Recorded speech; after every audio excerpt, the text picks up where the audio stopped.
So this is a variation on the sniff lift for us who are older and have to make sure we don't go down as low.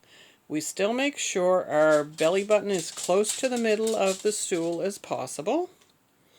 We bend our knees a bit, pull the stool in closer, quick sniff, and up we go using our legs.